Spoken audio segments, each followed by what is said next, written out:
So hello guys, स्वागत है आपका हमारे यूट्यूब चैनल पर आर्यभट्ट एकेडमी अलीगढ़। जैसा कि आपको पता है कि मैं सॉल्यूशन की वीडियो लगातार डाल रहा हूँ, तो ये चैप्टर नंबर 4 की लास्ट एक्सरसाइज है, इसको हम करते हैं। टॉपिक का नाम रहेगा मैट्रिक्स मेथड। इसमें होता क्या है कि सिस्टम ऑफ लीनियर इक्वेशन आपको दी जाती है और उसको आपको सॉल्व करके एक्स वाई जेड की वैल्यू निकालनी होती है। ठीक है, मैं सबसे पहले मेथड का नाम डाल दे रहा हूँ, मैट्रिक्स मेथड। मैट्रिक्स मेथड इस वीडियो में बाइलिंगुअल कंप्लीट करूंगा, बोथ इंडियन इंग्लिश मीडियम के स्टूडेंट्स के लिए, सीबीएसई इंग्लिश मीडियम दोनों के लिए। मैट्रिक्स मेथड, बेटा मैट्रिक्स मेथड को हिंदी में बोलते हैं आव्यूह विधि। क्या बोलते हैं? आव्यूह विधि। अब इसमें होता क्या है कि सिस्टम ऑफ लीनियर इक्वेशन दी जाती हैं।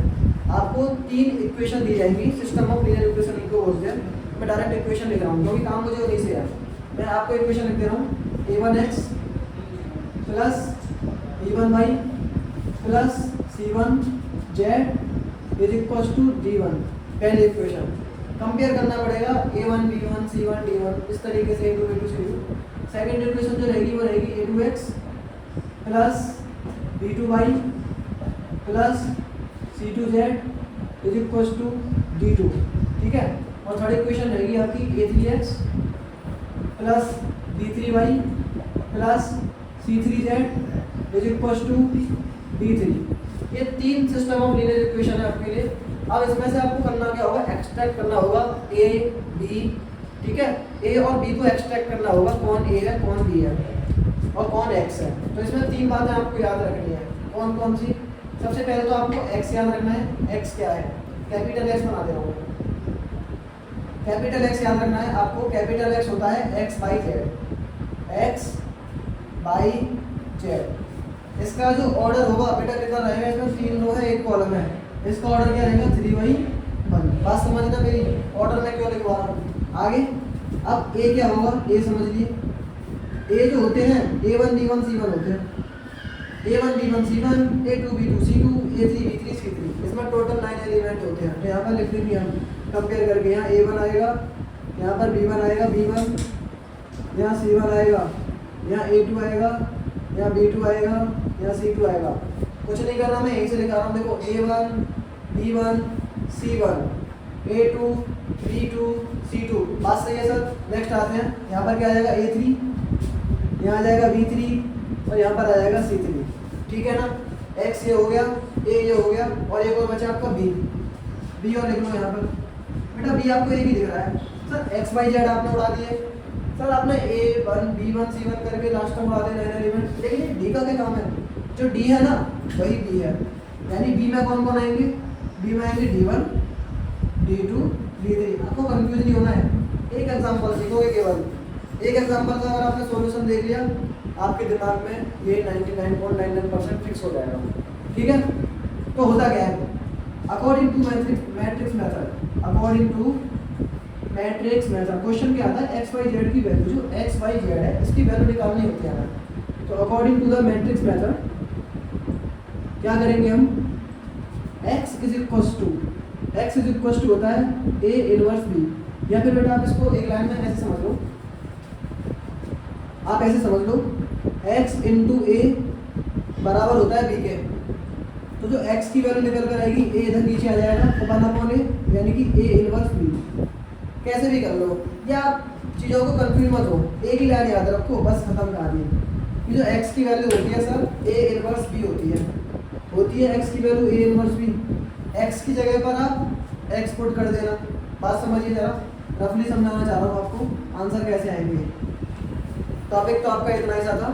ठीक है, जो कॉन्सेप्ट वाली वीडियो है वो इतनी है। अब आपको एग्जाम्पल में सॉल्यूशन के साथ कराऊंगा, कोई सा भी ले सकता हूँ। रफली एक बात समझिए बेटा, x की जगह पर जो आप मैट्रिक्स लोगे x y z लोगे, ले लोगे सर x y z, लो सर लिख लिया हमने। रफली समझना है। इसका ऑर्डर कितना है? 3/1। a इनवर्स जो निकल कर आएगा वो 3/3 ऑर्डर का निकल कर आएगा, जो भी निकल कर आएगा 3/3 ऑर्डर का निकल कर आएगा। और जो b है, और b का ऑर्डर कितना है सर? इसका भी 3/1 है, इसका 3/3 ऑर्डर है। तो यहाँ पर इसका आ जाएगा 3/1। अब होगा क्या? इन दोनों का आपस में हो जाएगा मल्टीप्लाई कंडीशन मैंने कैसे समझाई थी कि इसका कॉलम, फर्स्ट का कॉलम सेकंड के रो के बराबर हो तभी मल्टीप्लाई पॉसिबल है। और जो न्यू ऑर्डर आता है, न्यू ऑर्डर, नया ऑर्डर जो आएगा वो क्या आएगा, पहले का तो रो, दूसरे की कॉलम, यानी 3/1। इस x का भी देखिए कितना आ रहा है, 3/1। अब आसानी से आप x y z को कंपेयर करके आंसर निकाल लोगे। ये है, बस समझ में आया। चलिए एग्जाम्पल के साथ समझते हैं। एक एग्जाम्पल मैं पूरा कर लेता हूँ, साइड में हट जाता हूँ, आपको केवल इतना ही नोट करना है कंसेप्ट में। मैं बुक का एग्जाम्पल ले लेता हूँ।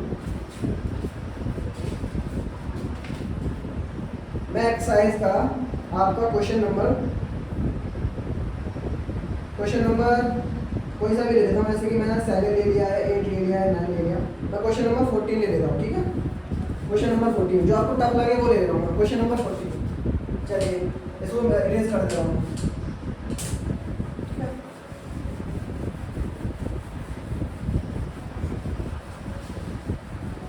क्वेश्चन नंबर 14 में आपको सिस्टम ऑफ लीनियर इक्वेशन दे रखी है, जैसा कि आप देख पा रहे होंगे। क्वेश्चन नंबर 14 है एनसीईआरटी का, पुरानी हो गए इसलिए 4.6 है, नई बुक के अकॉर्डिंग 4.5 है। क्या है क्वेश्चन वो देखिए। आपको 3 सिस्टम ऑफ लीनियर इक्वेशन है। पहला है x minus y plus 2z is equal to 7, ठीक है। दूसरा है 3x plus 4y minus 5z is equal to -5। तीसरा है 2x minus y plus 3z is equal to 12। ये 3 सिस्टम ऑफ लीनियर इक्वेशन है और आपको सॉल्व करके x y z की वैल्यू निकालनी है। स्टार्टिंग के कुछ क्वेश्चन में आपको सॉल्यूशन पूछा है, कौन कंसिस्टेंट है कौन इनकंसिस्टेंट है, इसके लिए थोड़ा धैर्य बनाए रखिए। अभी बताता हूँ, पहले इसको देख लेते हैं। सबसे पहले बेटा आपको ना a b c की वैल्यू निकाल लेनी है। a b c नहीं, a b और x की। तो मुझे बताओ ऑन कंपेयरिंग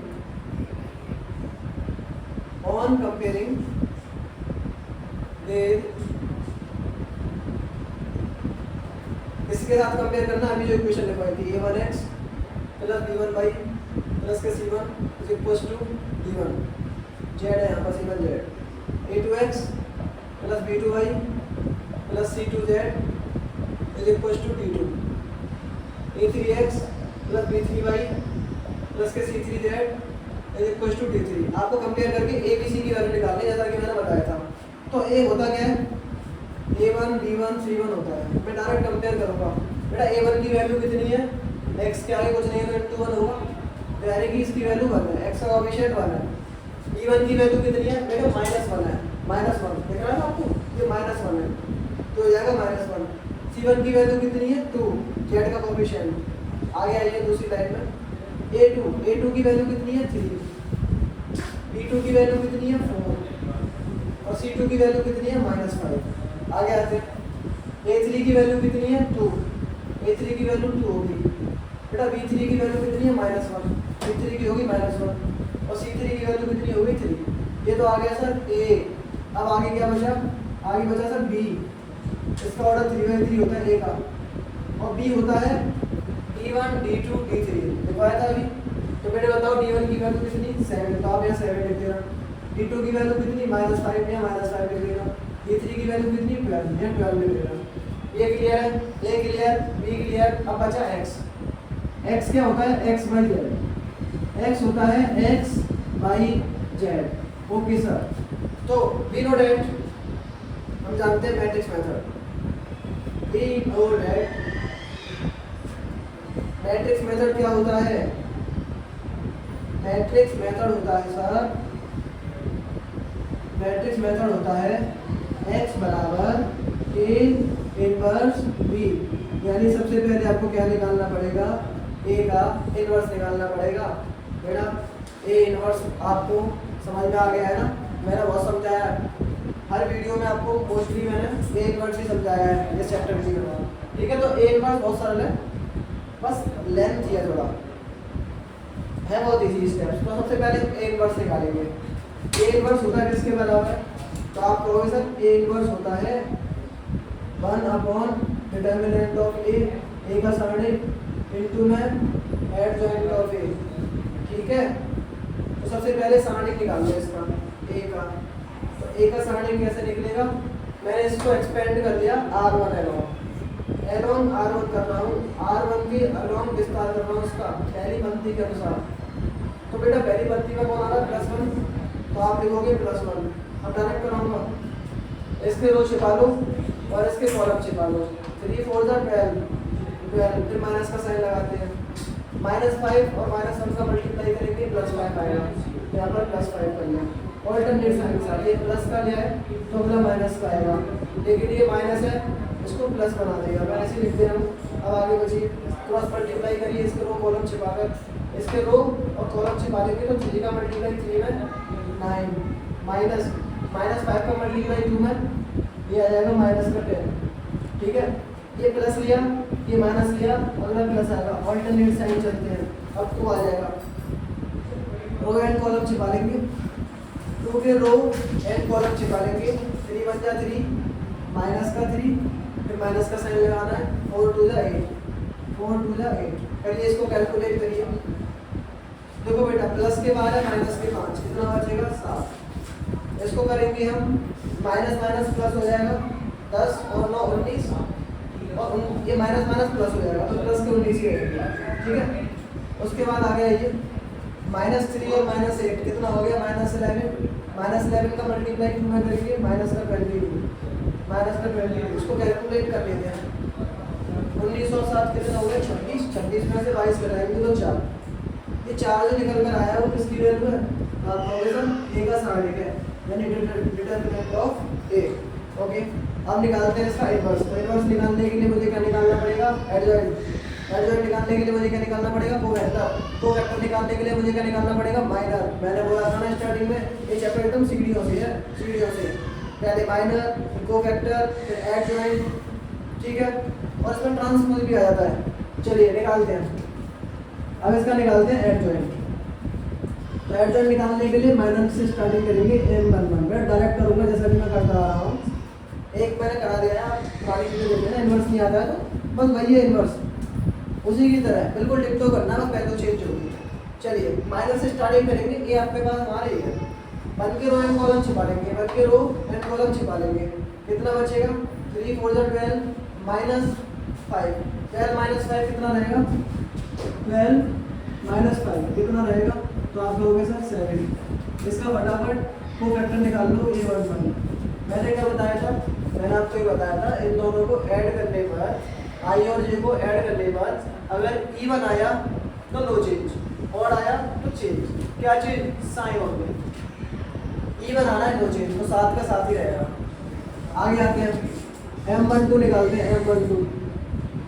M12 का मतलब है दूसरा एलिमेंट पहले रो में, तो -1 के रो एंड कॉलम छिपा लेंगे। 3 3 जा 9 माइनस 3 3 जा 9 माइनस 5 2 जा -10, तो ये कितना हो जाएगा ओवरऑल 19।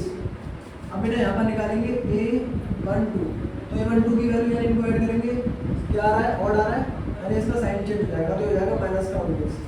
अब आते हैं M13 पर। M13 पर आते हैं, 2 के रो एंड कॉलम छिपा लेंगे। 3 1 जा 3 -3 और -8, तो कितना हो जाएगा माइनस का 11, -3 -8 कितना हो जाएगा माइनस का 11। तो इसका कोफैक्टर कितना निकल कर आएगा, ऐड करेंगे, इवन आ रहा है नो चेंज। ठीक है, -11 नहीं -11। उम्मीद है मुझे आपको पूरा समझ में आ रहा है। तो बेटा वीडियो को लास्ट तक अंत तक देखना, आपको अगर एक चीज़ क्वेश्चन क्लियर कर लिया तो ठीक है।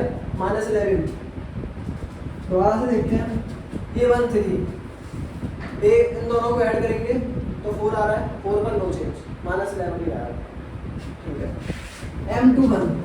M21 पर आते हैं, दूसरे रो में पहले कॉलम का, तो कौन है 3, इसके रो एंड कॉलम छिपा लेंगे। 3 1 जा 3 -3 और ये +2, तो हो जाएगा -3 +2, -3 +2 कितना हो जाएगा बेटा 5 हो जाएगा। तो यहाँ पर A21 की वैल्यू इनको ऐड करेंगे और आ रहा है साइन चेंज, यानी हो जाएगा -5। अब आते हैं M22 पर। M22 की वैल्यू कितनी हो जाएगी 4 के लिए, रो एंड कॉलम छिपा लेंगे। 3 1 जा 3 -2 2 जा 4, तो 3 -4 रिजल्ट कितना आएगा -1 आएगा। तो इसका जो A22 की जो वैल्यू निकल कर आएगी वो निकल कर आएगी नो चेंज, क्योंकि 2 + 2 करेंगे 4 ही बन आ रहा है। अब आते हैं M23 पर, दूसरे रो में तीसरे कॉलम में, यानी -5। इसके रो एंड कॉलम छिपा लेंगे। -1 और माइनस माइनस प्लस होता है, -1 + 2 रिजल्ट आ रहा है आपका -1 + 2, टोटल रिजल्ट ओवरऑल आएगा +1। तो इसका a 2 3 की जो वैल्यू आएगी वो आएगी बेटा 2 and 3 कितना हो जाएगा 5, 2 and 3 m 2 3 इसके रो एंड कॉलम छिपा देंगे। -1 + 2 एकदम सही है। a 2 3 पर आएंगे, a 2 3 करेंगे तो कितना आ जाएगा बेटा, तो 2 और 3 कितने हो गए 5, यानी और साइन चेंज हो जाएगा, ये -1 आ जाएगा। अब आगे आते हैं m 3 1 पर। m 3 1 में क्या आएगा, तीसरे रो में पहले कॉलम में 2, इसके रो एंड कॉलम छिपा लेंगे। -5 का मल्टीप्लाई -1 में करेंगे तो कितना आ जाएगा 5 और -8, 5 -8 कितना रहेगा 5 -8, रिजल्ट रहेगा आपका -3। a31 की जो वैल्यू निकल कर आएगी बेटा 3 + 1 कितना हो गया e1, नो चेंज, -3 का -3 रहेगा। m21 को एक बार और क्रॉस चेक कर लेते हैं, देखिए जरा m21 दूसरे रो में पहले कॉलम में कौन है 3, तो इसके रो एंड कॉलम मैंने छिपा लिए, रिजल्ट क्या निकल आएगा -1 का मल्टीप्लाई 3 में करेंगे तो -3। ओ भारी मिस्टेक हो गया सर प्लस की जगह -3 आएगा सर, -3 आएगा यहाँ पर, -3 + 2 रिजल्ट आएगा आपका -1, कुछ नहीं बिगड़ा अभी, जल्दी से कर लो इसको सही। -1 a21 की वैल्यू इनको ऐड करेंगे और आ रहा है इसका साइन चेंज, -1 की जगह +1 आ जाएगा सर, कोई दिक्कत नहीं है सर, गलतियाँ हो जाती हैं, हम कोई भगवान थोड़ी है, गलतियाँ हो जाती हैं, इंसानों से गलती होती है। आगे आते हैं m32 की वैल्यू कितनी आएगी, तीसरे रो में दूसरा कॉलम यानी -1, इसके रो एंड कॉलम छिपा लेंगे। -5 -6 -5 कितना आ जाएगा -11। तो a32 की जो वैल्यू निकल कर आएगी वो निकल कर आएगी आपकी 3 + 2 5 हो जाएगा, और यानी साइन चेंज। लास्ट में उसका आपका m33 रो एंड कॉलम पर बात करेंगे, 3 के रो एंड कॉलम छिपा लेंगे, 4 माइनस प्लस, तो 4 + 3 ये हो जाएगा 4 + 3, ओवरऑल रिजल्ट इसका आएगा 7। a33 की जो वैल्यू निकल कर आएगी बेटा वो 7 निकल कर आएगी, नो चेंज रहेगा, क्यों, क्योंकि तीनों 3 6 होते हैं, 6 यानी सम यानी इवन यानी नो चेंज। ओके आगे आते हैं, अब हम बात करेंगे, कोई दिक्कत, ये परेशानी को तकलीफ, 31 a31 m31 और देखते हैं, तीसरे रो में पहले कॉलम में 2 है, इसके रो एंड कॉलम छिपा लेंगे, +5 और -8 एकदम सही करा है, +5 -8 करेंगे -3 आएगा, a31 यानी 4 + 3 आपका e1 है, नो चेंज, एकदम सही करा है, एकदम सही करा है।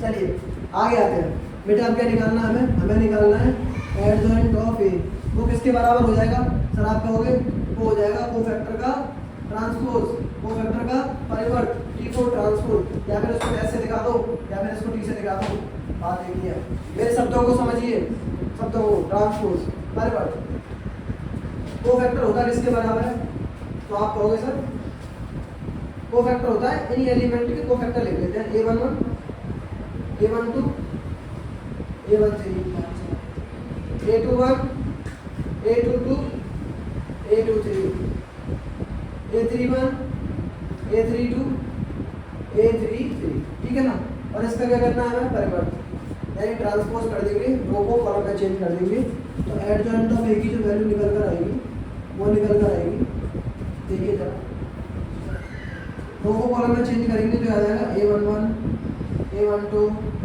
a13 a21 a22 a22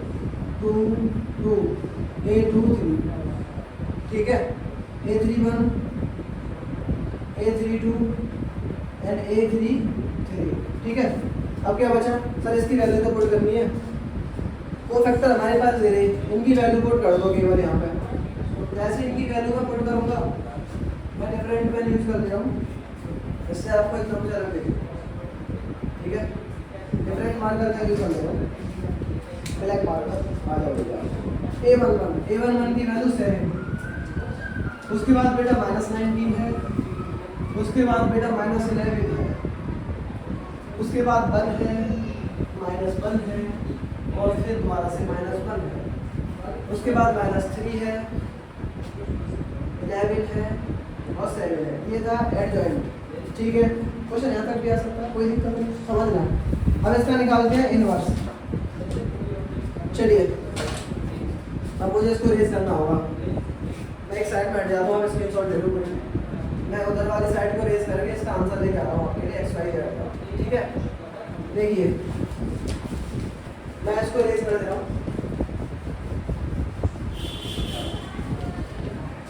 x की वैल्यू याद रखना, ए की वैल्यू याद रखना, ए की वैल्यू याद रखना। इनको भी मैं यहाँ से हटा दे रहा हूँ, रास्ते से हटा दे रहा हूँ, इसका कोई काम नहीं है।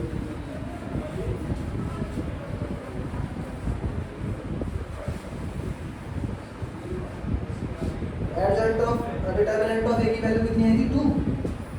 डिटरमिनेंट ऑफ ए की वैल्यू कितनी आएगी,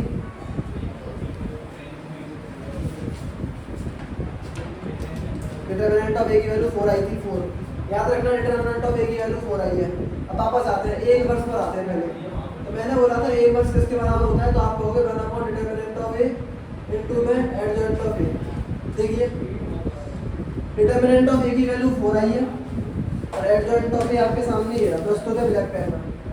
तो डिटरमिनेंट ऑफ ए की वैल्यू 4 है 1/4 और एडजॉइंट की वैल्यू आपके सामने इधर की तरफ प्रस्तुत है ब्लैक पेन में, ब्लैक मार्कर 7 -19 -11 1 -1 -1 -3 11 एंड 7। बस थोड़ा सा और धैर्य बनाए रखिए, आंसर आपके हाथों में है। थोड़ा सा और धैर्य बनाए रखिए, यहाँ तक आइए तो लास्ट तक भी जाना है। मैंने क्या बताया था मैट्रिक्स मेथड में, आपको मैंने बताया था मैट्रिक्स मेथड होता है। दोबारा लिखवा दे रहा हूँ, बार बार इसलिए लिखवा रहा हूँ ताकि आपके जहन में कुछ जाए। मैट्रिक्स मेथड होता है x बराबर a इनवर्स b, यानी सर x की जगह पर x रख दो, a इनवर्स की जगह पर a इनवर्स और b की जगह पर b, तब जाके आपको कंपेयर करके x y z की वैल्यू आएगी। तो x किसके बराबर था सर, x बराबर था x y और z के बराबर, x बराबर था x y z के बराबर। आगे आते हैं सर, a इनवर्स किसके बराबर है, ये है। इसी वैल्यू को बेटा यहाँ रख दो तो हो जाएगा 1/4 7 -19 -11। थोड़ा कैलकुलेटिव है पर है बहुत इजी। 1 -1 3 11 7 और b की वैल्यू क्या थी, b की वैल्यू थी d1 d2 d3, यानी ये जो एलिमेंट है 7 -5 12 7 -5 12। देखो जरा ध्यानपूर्वक, इधर ऑर्डर कितना आप होंगे 3/3 ए इनवर्स, यहाँ पर -3 तो है, यानी कि यहाँ पर आएगा आपका a31 की वैल्यू देखें, a31 की वैल्यू -3 तो है क्या, -11। अच्छा यहाँ पर -3 देखा, अरे सर -3, ठीक है ये हो गया -3 और ये कितना है 3/1 की है, कोई दिक्कत नहीं है। या -3 था या +3 हो गया था, -3 को -3 लिखो। अब देखो मैंने क्या बताया था, इसका कॉलम और इसके रो के बराबर होना चाहिए। और नया जो ऑर्डर निकल कर आता है वो निकल कर आता है इसका सर रो और इसका कॉलम, यानी 3/1 का आएगा ऊपर उस कॉलम ऊपर। तो कुछ नहीं करना है आपको, यहाँ लिखना है एक्स वाई जेड, ये आपका 1/4 चल रहा है। इसको सॉल्व करोगे तो ये 3/1 का ऑर्डर निकल कर आएगा, 3/1 का। कर लेते हैं इसको सॉल्व। चलिए इसको सॉल्व कर लेते हैं। देखिए कैसे जाना होगा मल्टीप्लाई में, ऐसे जाना होता है और ऐसे 7 का मल्टीप्लाई 7 में करोगे, 7 क्या हो जाएंगे 49, फिर प्लस का साइन। 1 का मल्टीप्लाई -5 में करोगे तो हो जाएगा -5। -3 का मल्टीप्लाई 12 में करोगे तो हो जाएगा -36। इसको बड़ा कर देना, कॉलम को बड़ा कर देना ताकि आपको समझ में आए। पर ऑर्डर याद रखना, ये 3/1 है, एक एलिमेंट यहाँ पर, एक एलिमेंट यहाँ पर, एक एलिमेंट यहाँ पर। मैं आपको सॉल्व करके दिखाऊंगा। तो 7 का मल्टीप्लाई 7 में करेंगे हो जाएगा 49, फिर बेटा प्लस का साइन लगाएंगे। 1 का मल्टीप्लाई -5 में करेंगे तो हो जाएगा -5, फिर प्लस का साइन लगाएंगे। -3 का मल्टीप्लाई 12 में करेंगे तो हो जाएगा -36। ओके आगे बढ़ते हैं।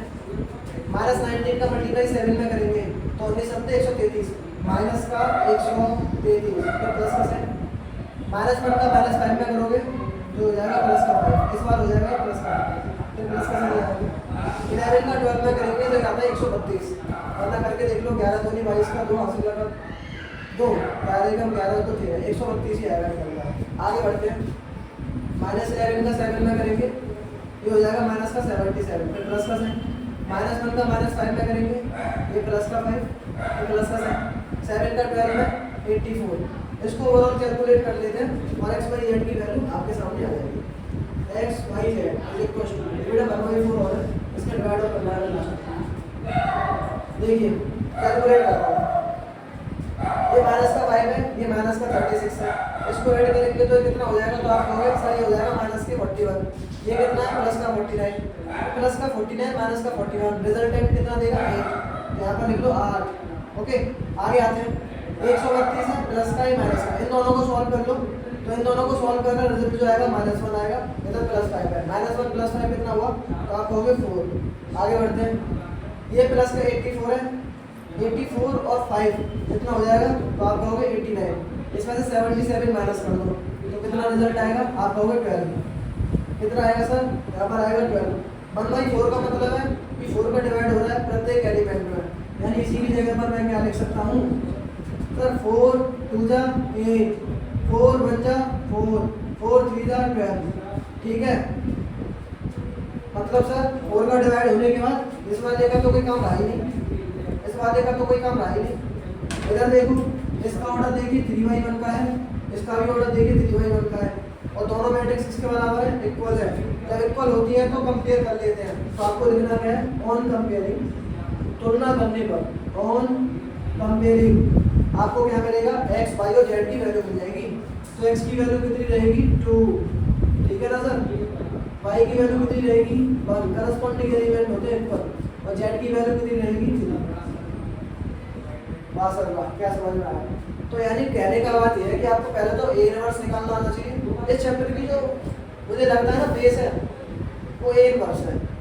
आप a इनवर्स तो बिल्कुल अपने माइंड से निकालो मत, अगर आपको एग्जाम में +4 नंबर आगे रहना है तो a इनवर्स आएगा ही आएगा, या उससे रिलेटेड कोई क्वेश्चन बनेगा, स्टडी बेस्ड क्वेश्चन बन जाएगा सीबीएसई में आपको।